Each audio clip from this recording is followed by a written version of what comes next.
I never thought it would happen like this. Mark, my lover, and I were in our usual spot, my bedroom, during my husband's supposed late shift.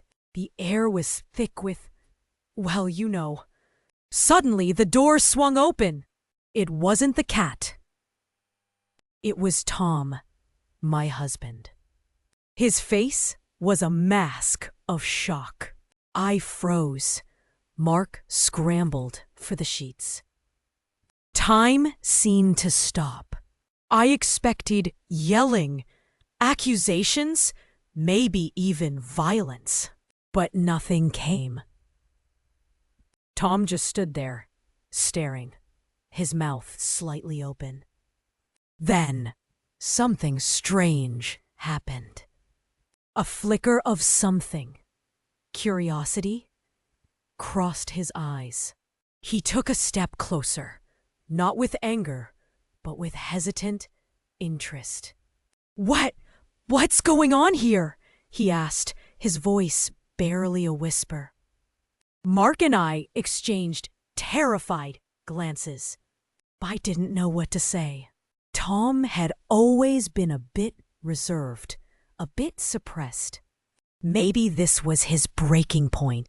Instead, he asked, Can I try? I thought I misheard. Try what? I managed to croak out. That, he said, gesturing vaguely between Mark and me. Can I join? What followed was a blur of confusion, awkwardness, and a strange kind of thrill. Tom was hesitant at first, unsure of himself. But Mark, surprisingly, was encouraging.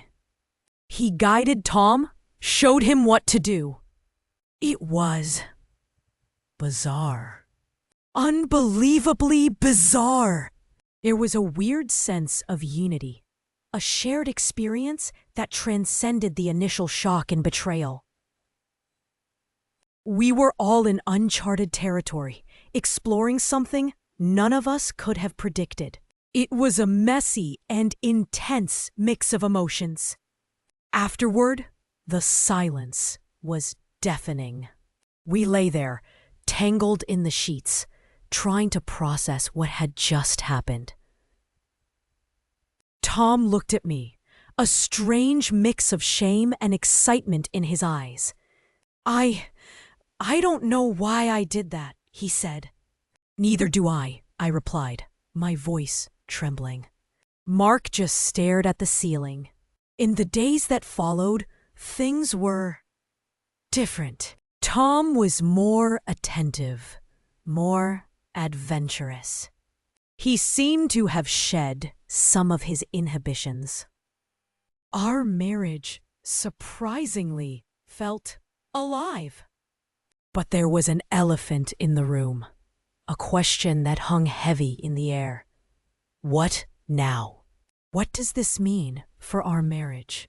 What about Mark? Is this a one-time thing or a new chapter in our lives? And what unspoken desires led Tom to react the way he did?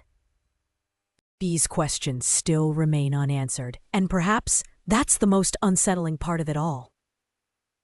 If you want to see more stories like this, stories that delve into the unexpected corners of human relationships, then be sure to like this video, share it with your friends, and subscribe to my channel.